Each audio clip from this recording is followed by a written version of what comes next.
Hello everyone, welcome to English classes by Anita. Students, today I am going to explain you a poem, The Rainbow Fairies from class 2, James English Reader, Silver Jubilee Edition by Ratna Sagar. Students, I will read this poem line wise and explain in Hindi.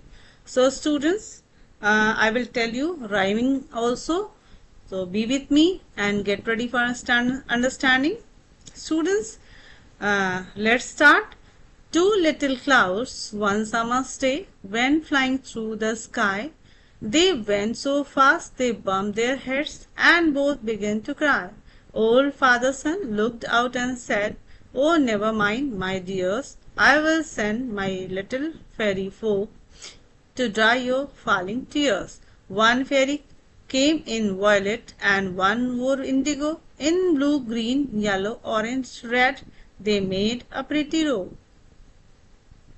They wiped the cloud tears all away, and then from out the sky upon a line the sunbeam made. They hung their gowns to dry. तो students चलिए पहले rhyming देखते हैं. तो day का क्या होगा? Day से स्काई तो मतलब स्पेलिंग तो है but it's not rhyming.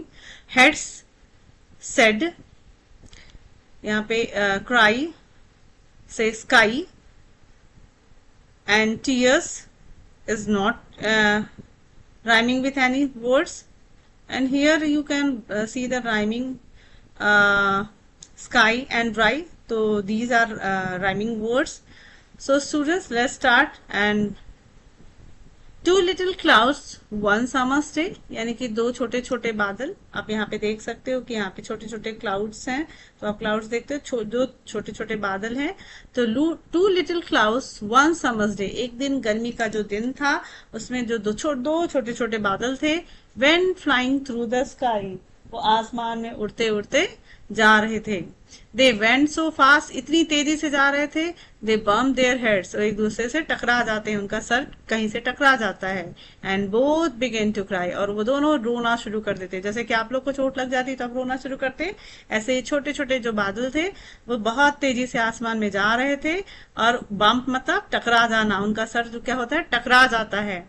Old father, और वो दोनों रोने लगते हैं. Old father sun looked out and said, फिर उसके बाद जो बूढ़े फादर सन थे, सूरज थे, उन्होंने उनको देखा और कहा. आउट एंड सेड, वो आए और उन्होंने कहा, ओ नेवर माइंड माई डियर्स, उन्होंने कहा कि अरे कोई बात नहीं मेरे प्यारे, मतलब उन्होंने कहा कि मेरे प्यारे बच्चों कोई बात नहीं. I will send my little fairy folk, मैं आपको आपके पास, मैं तुम्हारे पास अपना परी लोग भेजूंगा. फेरी मतलब परी, फोक मतलब लोग, मतलब जितने भी परियां हैं मैं आपके पास भेजूंगा.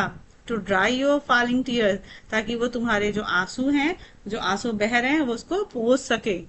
वन फेरी केम इन वायलेट, और उसके बाद वो जो जितनी एक जो उनकी एक परी आती है वो वायलेट कलर के कपड़े पहन के आती है. एंड वन वोर इंडिगो, और एक इंडिगो लाइट ब्लू कलर का. In blue, green, yellow, orange, red, they made a pretty row. उसके बाद वो बहुत सारी परियां आती हैं, कोई ब्लू पहन के आता है, कोई ग्रीन पहन के आता है, फिर येलो पहन के आती हैं, ऑरेंज यानी कि नीला, हरा, पीला, ऑरेंज, और उसके बाद लाल कलर का. दे मेड अ प्रिटी रो, और उसके बाद उन्होंने खूब सुंदर सी लाइन उन्होंने बनाई. तो स्टूडेंट्स आप समझे कि यहाँ पे इस जो पोएट है वो आप क्या बता रहे हैं आपको. ये जो है इसका मतलब बादल, यानी कि बादल जब आसमान में आते हैं, और रेन उनका जो आई ड्रॉप मतलब कि जब वो एक दूसरे से टकरा जाते हैं तो बारिश होने लगती है ना. तो उसी को कहा जा रहा है कि वो they and both began to cry, यानी कि वो जब टकराए तो बारिश होने लगी. और फिर सन क्या करते हैं, सन परियों को भेजते हैं. आपने देखा होगा ना कि बारिश के बाद आसमान में क्या निकलता है, रेनबो निकलता है. और उसमें कौन कौन से कलर होते हैं जो आपने यहाँ पे देखे होंगे. कौन कौन से कलर तो होता है, violet, indigo, blue, green, yellow, orange and red, यानी कि 7 कलर्स होते हैं. 1 2 3 4 5 6 7. तो आपने देखा होगा ना कि बादलों में जो इंडिगो होता है, या सॉरी रेनबो होता है, वो 7 कलर्स के होते हैं. तो ये जो सन है वो अपनी परियों को भेजते हैं और वो रेनबो बनाते हैं. तो आपने इस पोएम को इधर देखा. उसके बाद they wipe the cloud tears all away, और वो जब परियां आती हैं तो क्या करती हैं, दे वाइप मतलब पोंछ देती हैं क्लाउड टीयर्स, यानी कि बादलों के जो आंसू होती हैं उसको पोंछ देते हैं और वो सुखा देते हैं, यानी कि भगा देते हैं। ऑल अवे मतलब सारे जो आंसू हैं, यानी कि जो बारिश हो रही होती है, जब रेनबो निकल जाता है तो बारिश खत्म हो जाती है, यानी कि जो ये परियां हैं, यानी कि इंद्रधनुष के रूप में या रेनबो के रूप में जो परियां आती हैं, वो बारिश की जो बूंदें हैं या बारिश है उसको खत्म कर देती हैं। And then from out the sky, और उसके बाद वो आसमान से उनको हटा देती हैं, हट भगा देती हैं।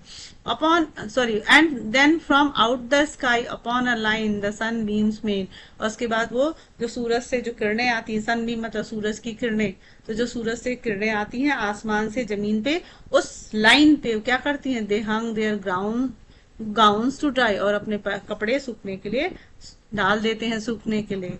तो स्टूडेंट आपको समझ में आया कि यहाँ पे बारिश की बात हो रही है, और बारिश के थ्रू आपको बताया जा रहा है कि बारिश के बाद सन निकलता है तो रेनबो निकलता, रेनबो बन जाता है, एक प्रॉपर लाइन बनती है जो धनुष के आकार की होती है, इसलिए उसको बो कहते हैं, रेनबो, यानी कि बारिश के बाद जो धनुष बनता है उसको इंद्रधनुष ही कहा जाता है।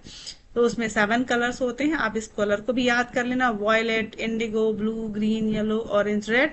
और ये जो परियां हैं वो बादल के आंसू को सुखा देती हैं और अपने कपड़े सुखाने के लिए सूर्य की रोशनी में टांग देती हैं। तो ये लिखा है किसने, L.M. हेडली। तो स्टूडेंट्स आपको ये पोएम आई थिंक समझ में आया होगा।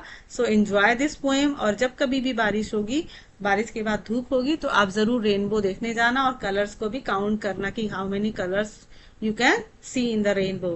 So if you like my explanation, do share with your friends, and very thank you for watching.